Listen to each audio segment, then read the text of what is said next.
Good afternoon. My name is Darren McMillan. I'm a Public Information Officer with California Interagency Incident Management Team 4.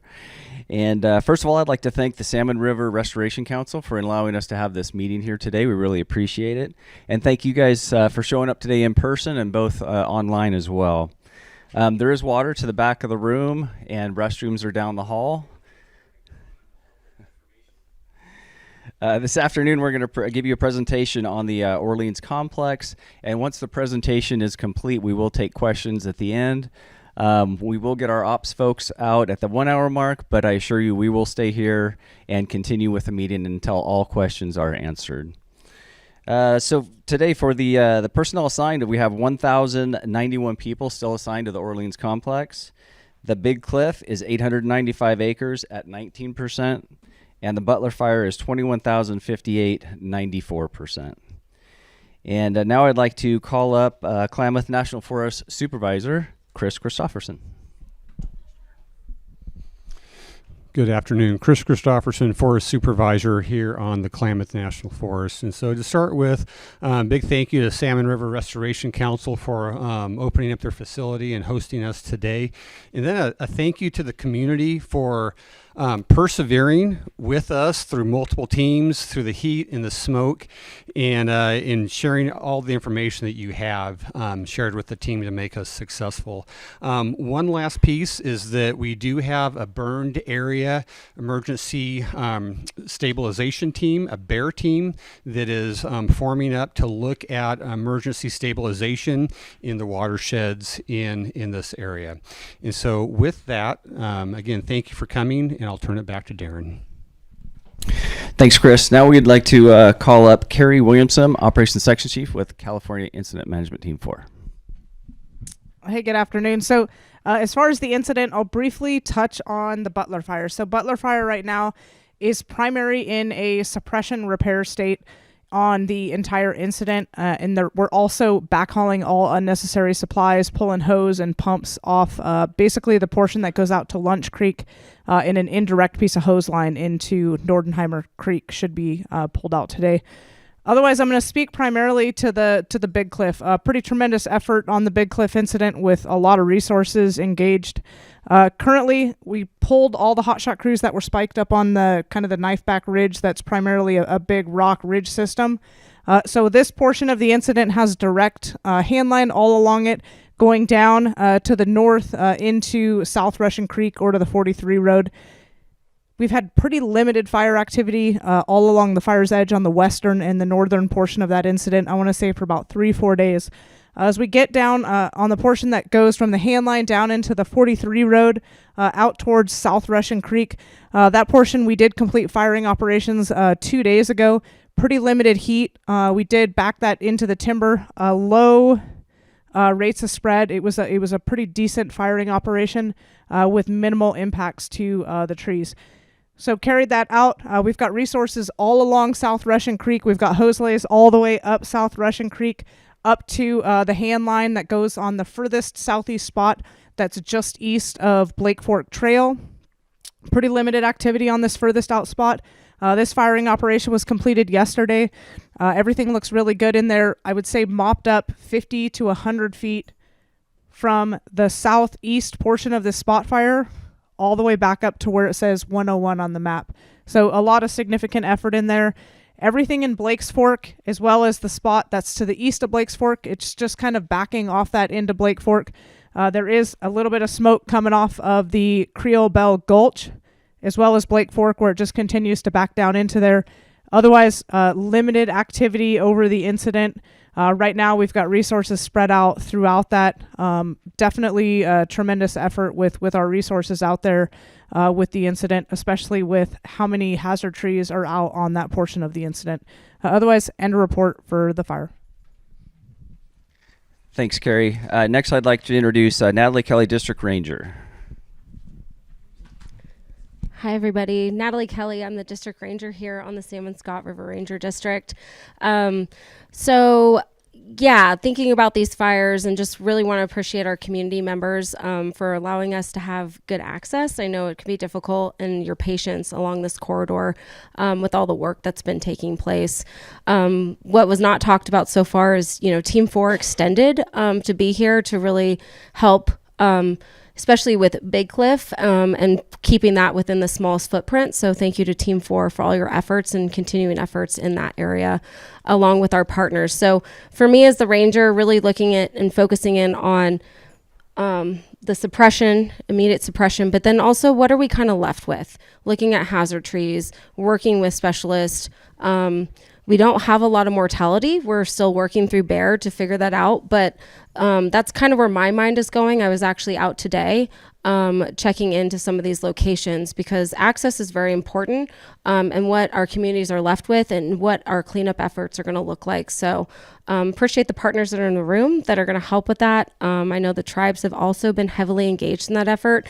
And so I guess what I'm saying is you may see some resources out there, even when these are kind of put to rest, so to speak, but it's just us really trying to do the repair as much as possible so we can get back to a resilient landscape. Thank you. Thank you, Natalie. And now for closing comments for our presentation, Incident Commander Rocky Opliger.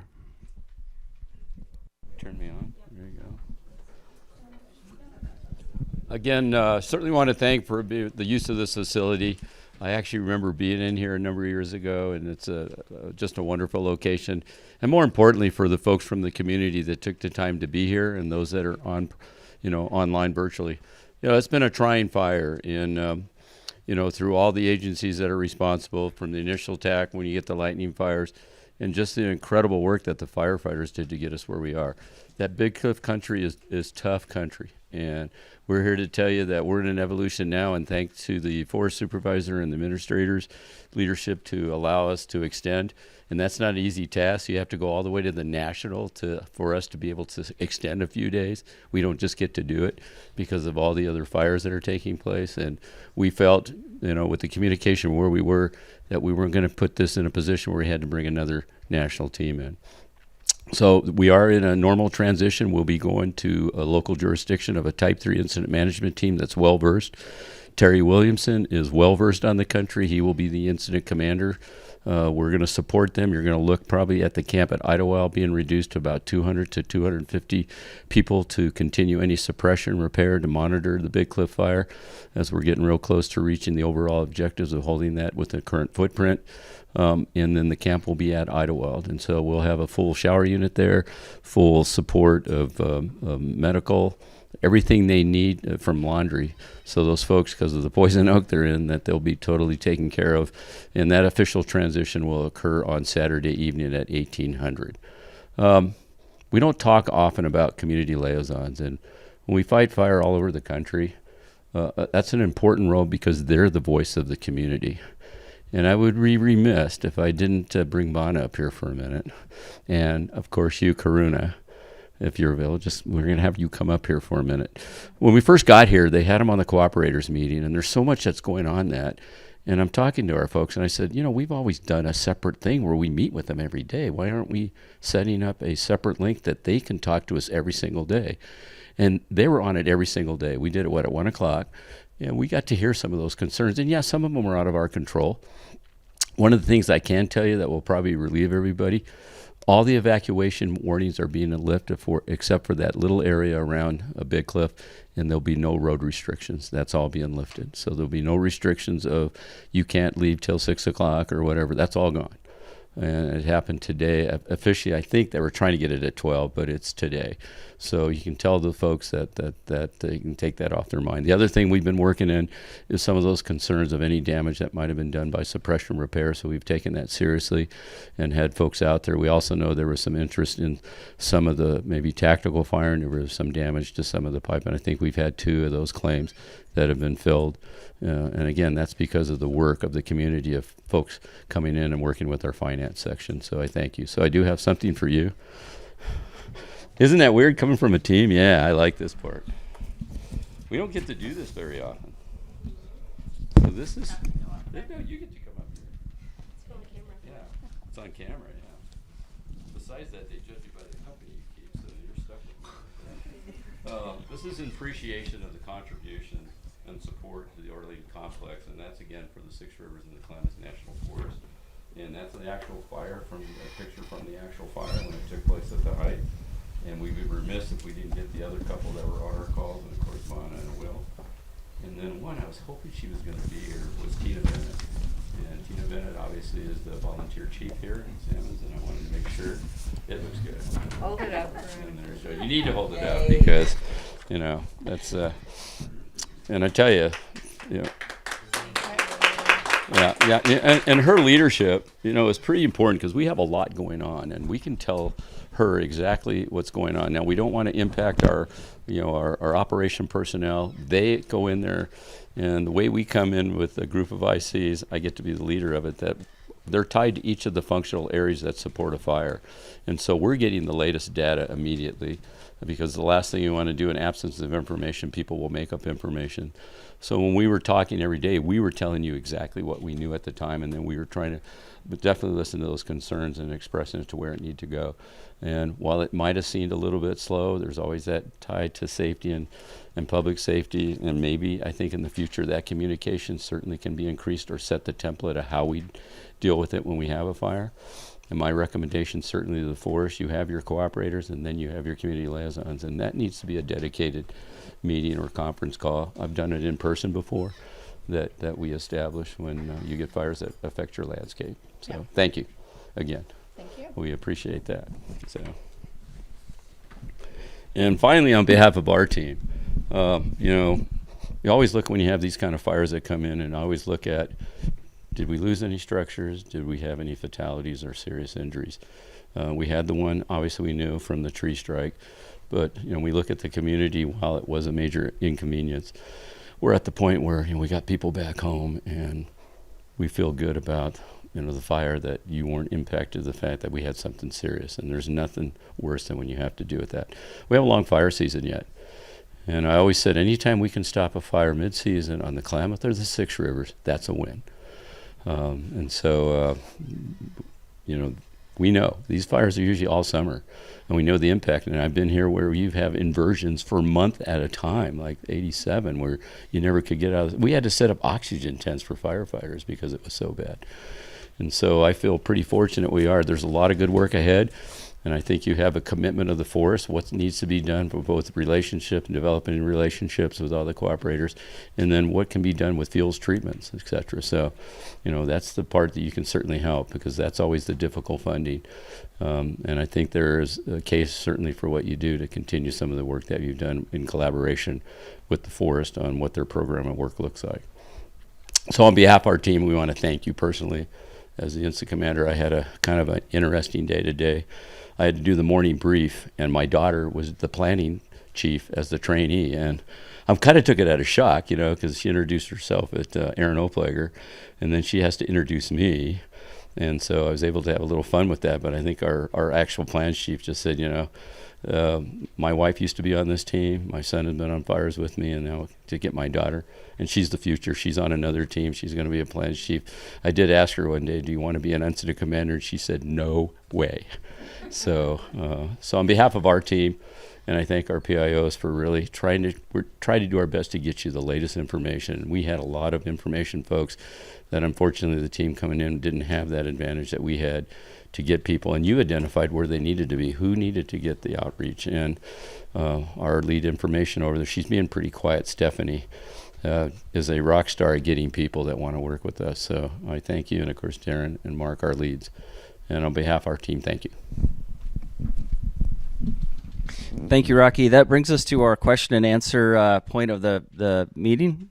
And so we're going to start with the questions here in the audience, and then we'll move to the online questions after that. So is there anyone in the audience that we can answer a question for?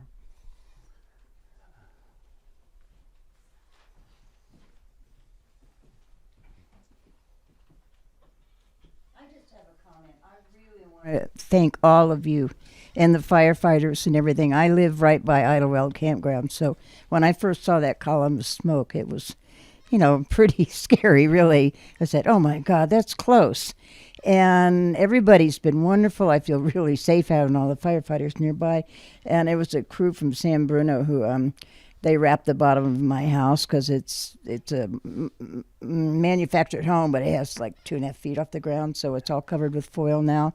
And they moved a bunch of stuff for me, and yeah, they were wonderful. All of you have been wonderful, so thank you. Thank you. We love to hear that. Thank you very much. Any other questions in the audience here today? I have a couple of questions. I guess that's weird. Okay. Just, I guess it would be nice to get a little. It sounds like things are going pretty well with the Big Cliff Fire. I'm glad that you all are extending. I agree. Transitions are always the roughest part, and having to get another team in and go through all of that would be rough. And my one concern with that, when it's not really concerned, I just would like a little more information, I guess. It's just that sometimes there's that feeling of like, okay, we want to wrap this, and then things can start to go a little bit faster than they might want to go at that end to try and really like get that wrap on things. So I guess part of it is just putting that out there, that as we're working over these next several days to get this fire to a good place to pass off, that things don't get rushed where we might end up having more severe impacts or things like that in that process to try and wrap the fire up. So that would be like my first question. Okay, Carrie. Yeah, so I can kind of speak to this. Well, first off, I'm actually passing this off, oddly enough, to my husband. So the incident commander, it's kind of obviously a professional thing. And then me handing it off to him, it would be really awkward in my house if I left him a poor package. As far as the incident itself, so this portion, we did pull crews out. We had crews spiked out there for several evenings, and then they hiked off the hill 2 days ago. So this has upwards of 300 feet of mop up. This whole portion at the top edge, if folks aren't familiar, it's really it's a rock cliff. It's basically a mountain range, and it loops back around and comes back to the east and goes back to the north. So pretty significant rock scree as well as ridge system. So this has been heavily mopped up, so much so that the hotshot crews ended up walking off, and we left that portion of the incident. We continue to IR it with aviation assets as well. So this portion where they backed the fire off with hand ignitions as well as UAS, basically from where it says Honey Dip on the map, coming all the way out to Blake's Fork, and then up to this hand line right in this portion, kind of like the middle portion of that. So that was completed last night. This yesterday had almost no smokes on it. It kind of looked like a prescribed fire out there. Pretty limited smokes. They did mop up 300 feet. So all along the road system, that 43 road in there, so heavy mop up. We have a tremendous amount of hotshot crews, Type 2 crews, and Type 2 IA crews, as well as engines spread out from the 43 road all the way up to the rock scree on the hand line. So much so that yesterday the guys were kind of chuckling because they're like, we can put our arms out and we have another person next to us. So I will say, as far as this portion, because this has been my main concern, us as a team and operationally, it's kind of our reputation, and we would never want to leave an incident where it's going to be problematic for the forest. It's also why we really wanted to stay additional days to leave the Klamath in a good place with the incident itself. Everything down lower on that north and northeast side, it's in a lot of that 2014 fire scar, so pretty heavy dead and down. And so the fire backed through that dead and down, backed into the creek, and limited activity just with the mixed conifers. The other portion, we do have, I want to say 8 or 9 falling mods, basically from the 43 road all the way up to where that dip site is, or the water site. So we're also going through and doing a tremendous amount of hazard tree abatement. So as far as that portion of the incident, it should be upwards of like 300 to 400 feet mopped up.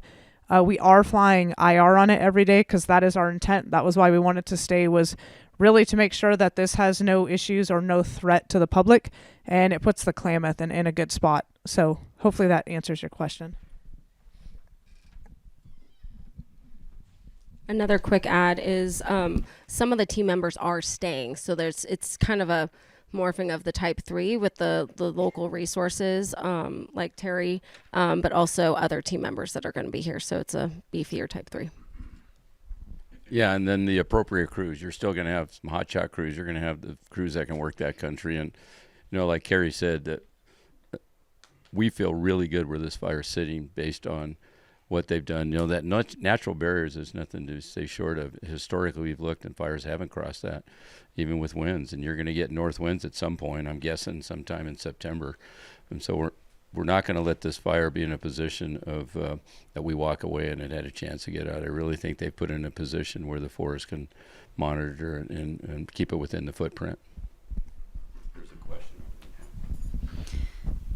Probably a quick question for ops. I'm sure you guys all know by now that there's a bunch of rare conifers up there. I'm wondering if you have a preliminary kind of guess as to like how much high intensity there was in the areas where we would, or if there's been much high intensity at all on this fire, or like, what kind of the areas around where the rare conifers are might be looking like.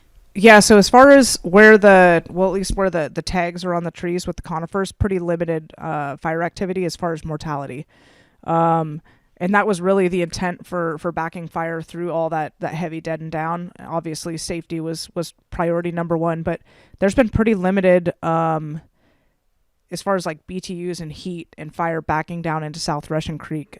So it was definitely in our favor, but I couldn't answer exact like what the mortality is for those.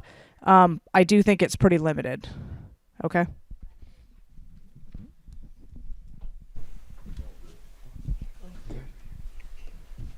Well, promise we'll get to everyone. Okay, on the Butler fire, I'm just wondering about, there's a number of cat lines shown on the map, and how many of them were pre-existing and stable, and how many are new, and what kind of rehab is going to be done on those?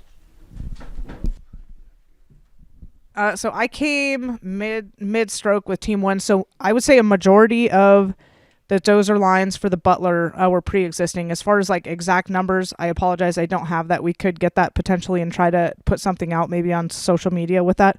All the dozer lines that you see on the map, there actually is pretty limited dozer lines. Since I've been here, everything has been pre-existing. So we've just opened up old dozer lines that have been repaired. All dozer lines to date on that map that you see, with the exception of the portion right in here and this piece, those are being repaired as we speak. And so that'll be something we'll transition with the forest to continue that suppression repair. We have our suppression repair maps that we're moving forward with, and we have been for, I want to say, about a week and a half, 2 weeks on the Butler and then 3 weeks on the Red Fire. So it's a continuation, but since I've been here, we've opened no new dozer lines for the incident. It's all been pre-existing. Yeah, so as far as the repair for dozer lines, we've been water barring for obvious reasons, and then knocking down any berms. Any slash, we've been chipping or masticating on the existing lines as well. So knocking berms down, water lines, and that's as well for the hand lines as well. On that map there, where is Rainbow Mine? So hopefully I get this right here, up where it says music dip, and it goes up further, but it's like at the bottom. There's like 3 or 4 structures at the bottom. I think it's all Rainbow Mine, and then you go all the way to the end of the road where Heather lives. So that's right where it's at. While Carrie's up here, Okay. while Carrie's up here, you can just take some operational questions, so you don't have to keep getting up and getting up. I kind of like it. Are there any operational questions for Carrie, and then we can move on to the other one?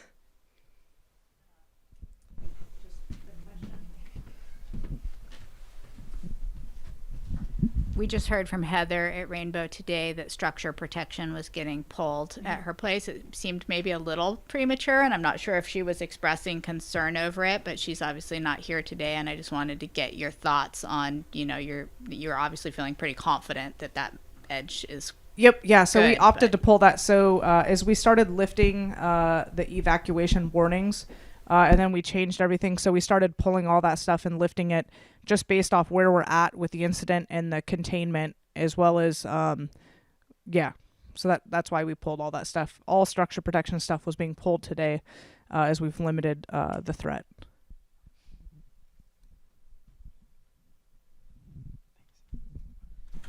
Okay, anyone else in the audience here today? Yeah, so I have a question more for the forest about forest closures. So, seeing how things are going with the fire.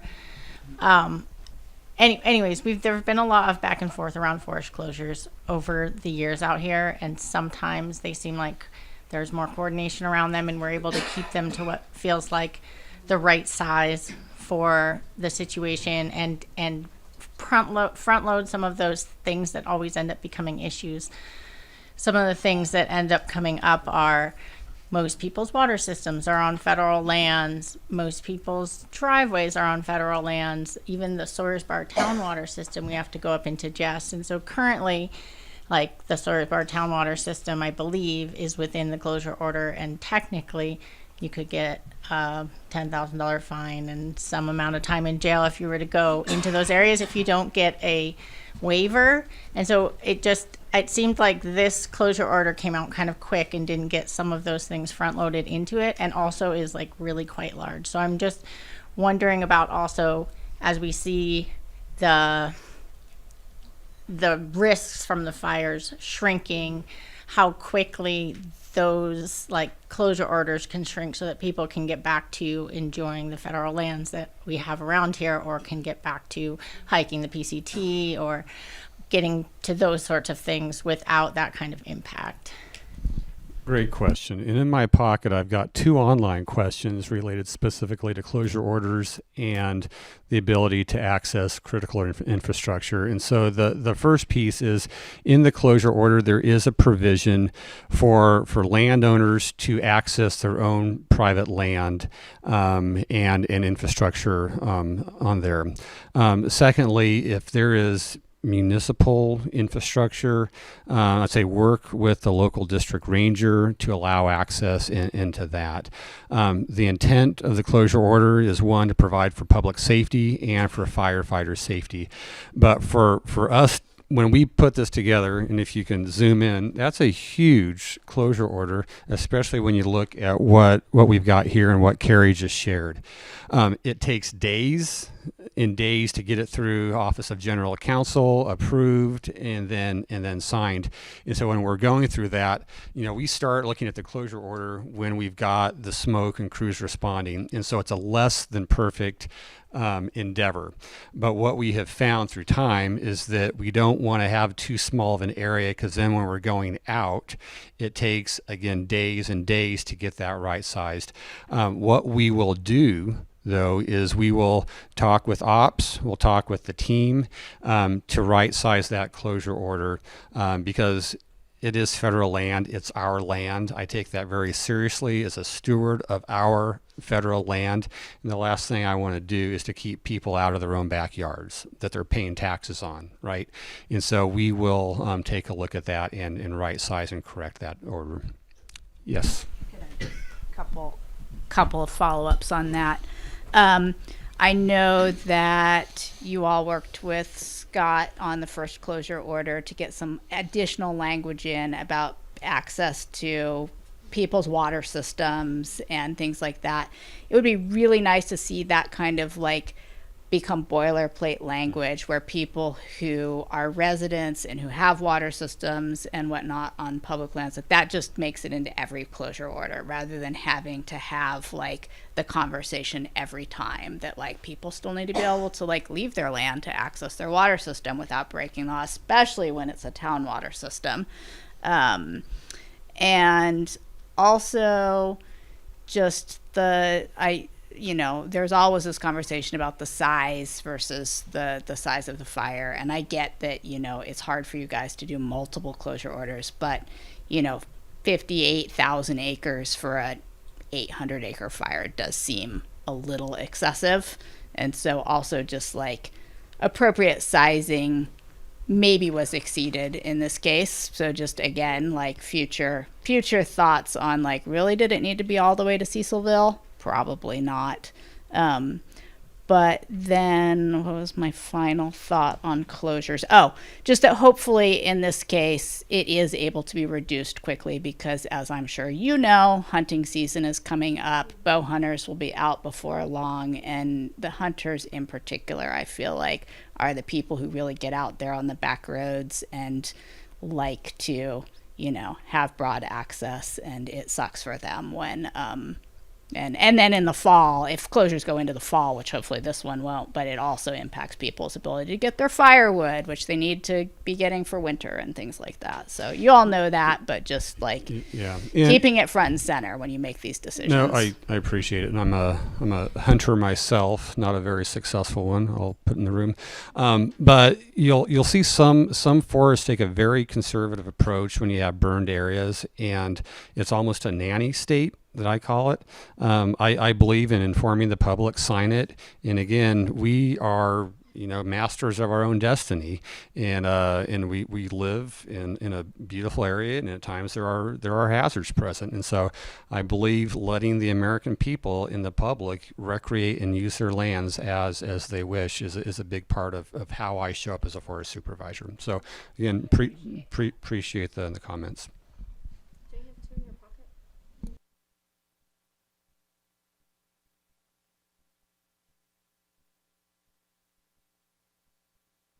Any other questions here in the audience before we can move to online? Great. Thanks, but if anyone else has any comments.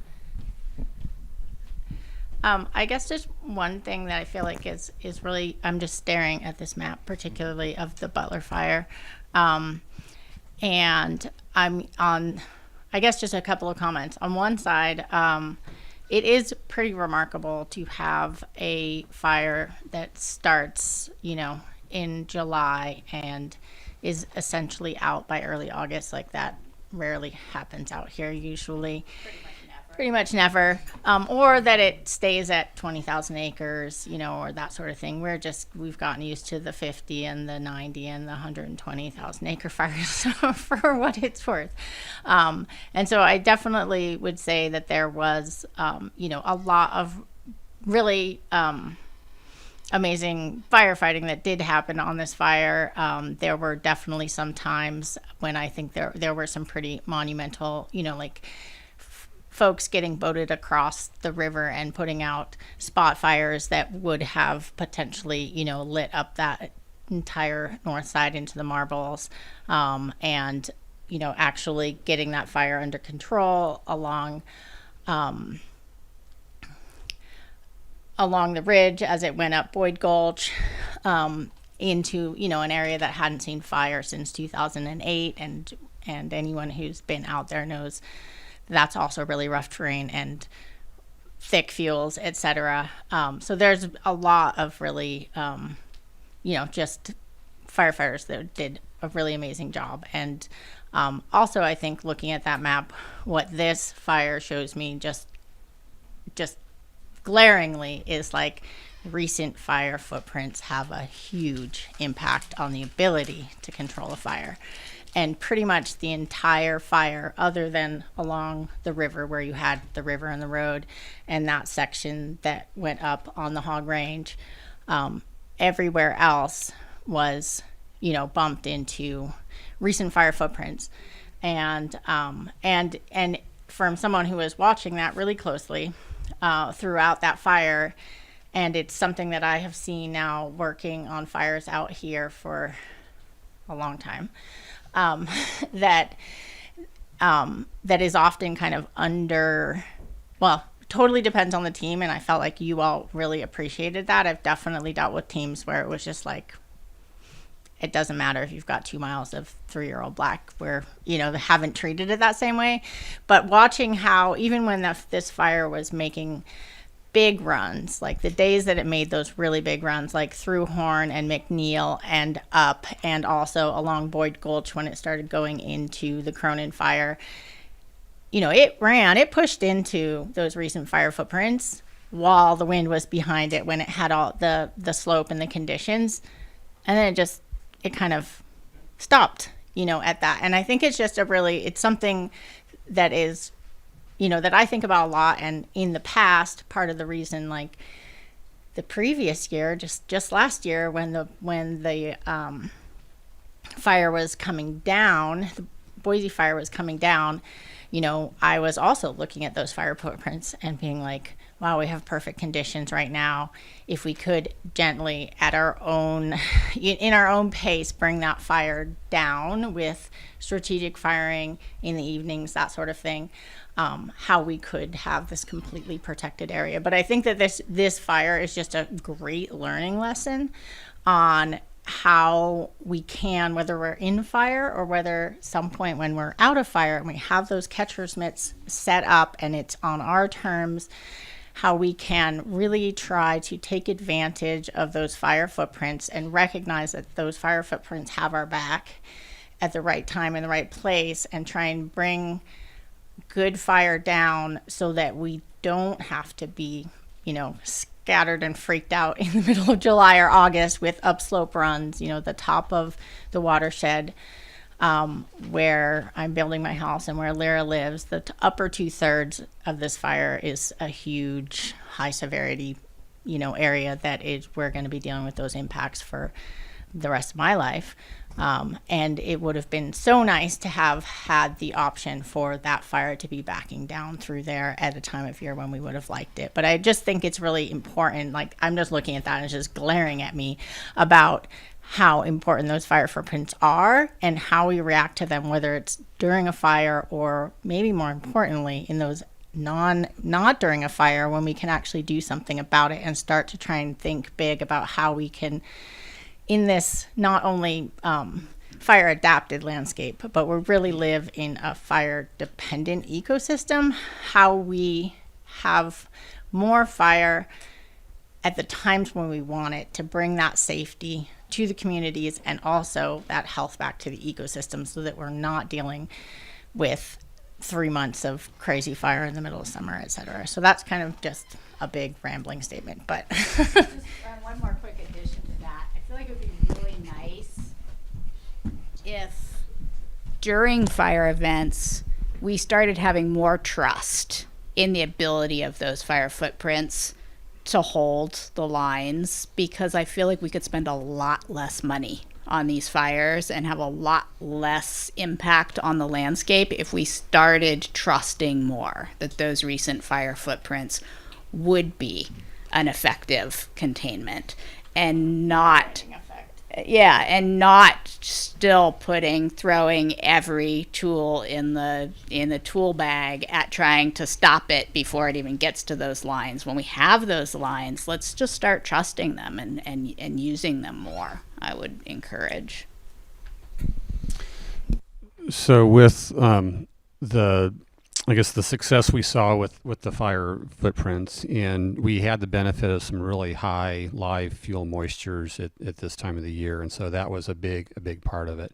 And yes, they've proven to be very good catcher mitts for us, and we need more catcher mitts around communities. One of the things that the Shasta Trinity and the Klamath National Forest are doing is we're doing a 2 forest-wide environmental assessment for small diameter thinning and fire reintroduction. Because again, this is not rocket science, but we need to thin the forests oftentimes before we put fire back into them. And this decision ideally will allow us to do much more of that. And so if we pay attention, Mother Nature gives us warnings. And so we've had now 2 warnings just outside of Scott Valley. So 2 fires that started in very similar areas, and one, the Shelley last year, burnt right down the back doors of Scott Valley. This year, a year later, we had another incident, the Summit Fire, that had potential to do much of the same. The Marble Mountain Wilderness has seen a lot of fire, and there is one big drainage called the Shackelford that has not burned. yet.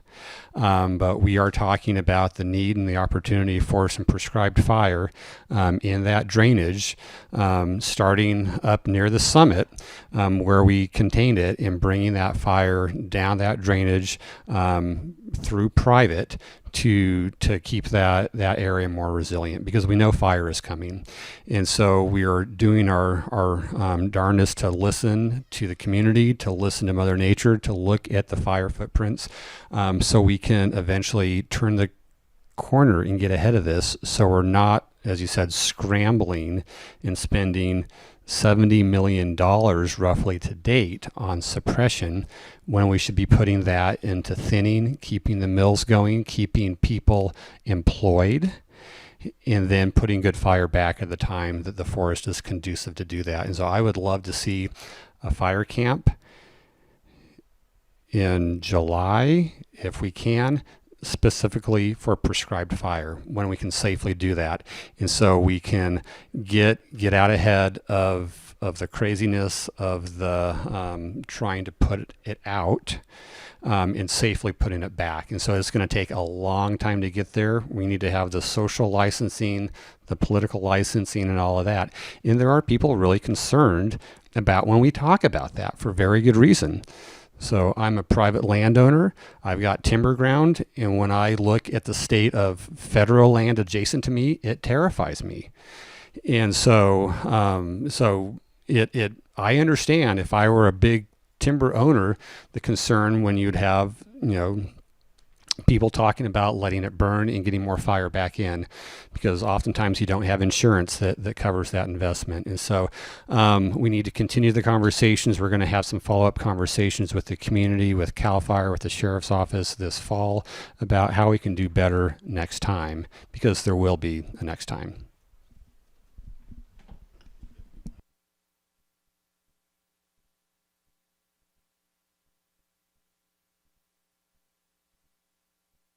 Any other questions here in the audience today?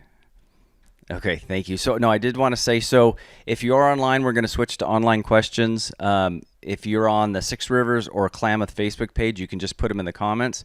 If you're commenting on YouTube, you do need to be logged into your account for those to show up. So just wanted to make that clear. And we already have some questions in, and we're going to start answering those. Oh, I'm sorry. One more question in here. I was just wondering about like doing prescribed burns in July. July's often here in the hundreds. It was a very cool July here this year. Can't do it in June or something. I don't know. July seems risky. That's all. So we would look at the environmental conditions, and when you've got fuel moistures and the weather conditions, to safely conduct a burn. Yeah, so sorry to alarm anyone here in the audience and online. So just, the key point is we need to broaden the time frames on when we're willing to look at fire and assess the risks associated with that. Because right now we've got very small windows on when we can safely put fire back in, and that's for a variety of reasons. But one of those is our risk tolerance that we've got, and we know that when we're not proactive in putting fire back in, that risk continues to go up.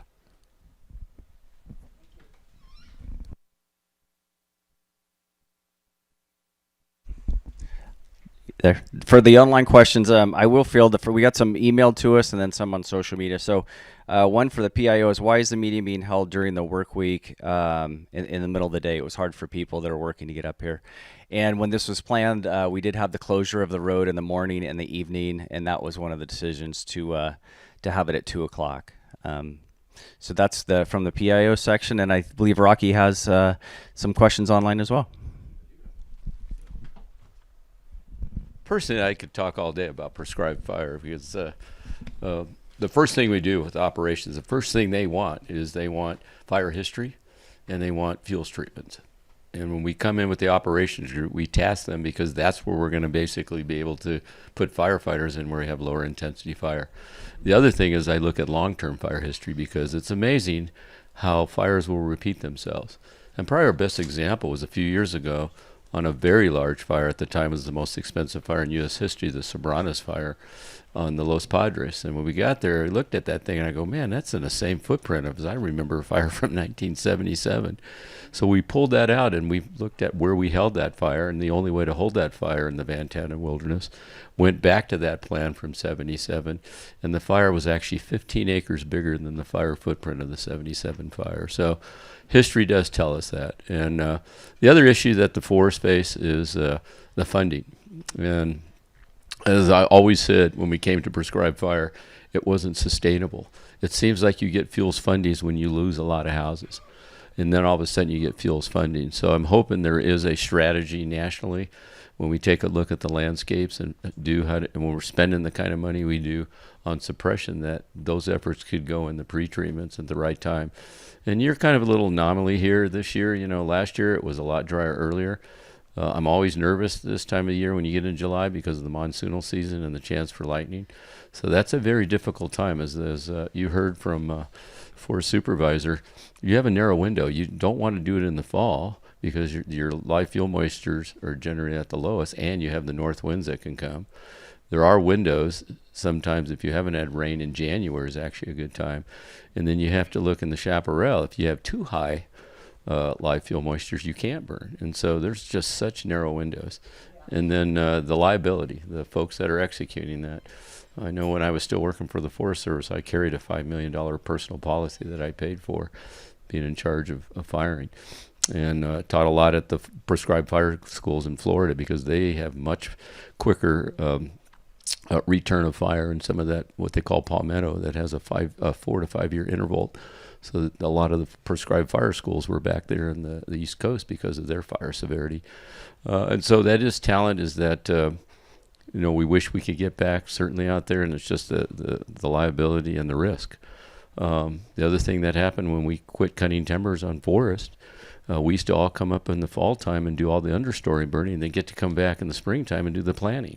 And that created mosaics across the landscapes of various forests. And I know some of the forests are now heavily engaged in timber and doing that part of that's another part of the landscape and the mosaic, not just fire. It's how we used to manage the land. The question I have, it says, why do fire management teams and the sheriff continue to treat the community as a problem to be managed? Your interactions with the community, lack of information, and general disrespect are causing long-term damage. You're basically digging a home for next time. I can't say what happened prior to coming here. I think the first thing I noticed when I got to fire camp, I walked up to the sheriff, and I said, where's your guy's trailer? Where's your table? I said, we don't have one.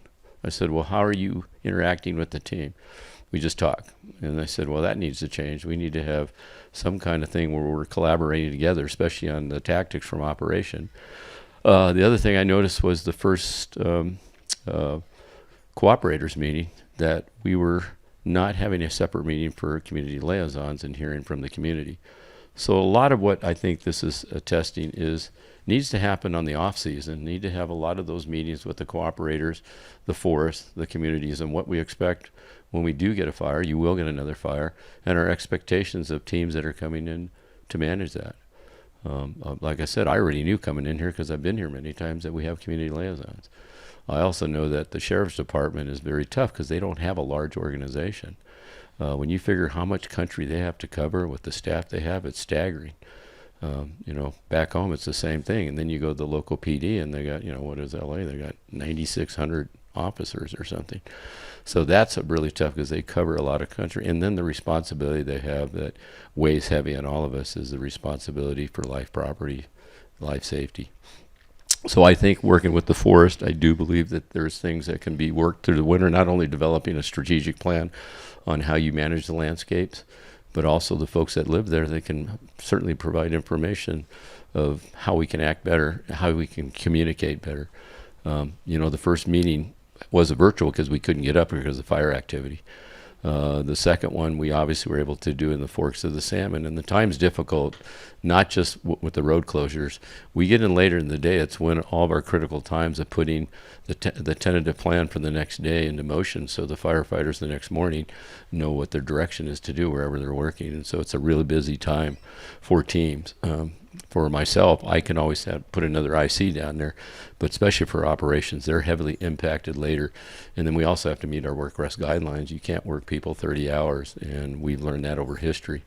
And so our regulation is for, every 2 hours we work, we have to have an hour rest. So if you work 16 hours, you have to have 8-hour rest. When we exceed that, that means they start later the next day. So managing that as a team, and that's all my positions, is it was the only logical time that we could possibly do it to at least get information. And again, we can continue to share that with the communities.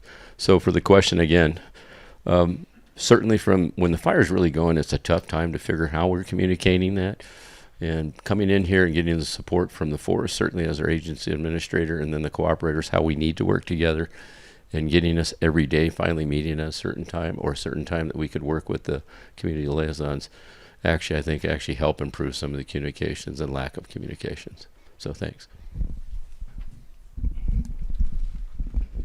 Thank you, Rocky. Did we have any more online questions we can address? We're good to go.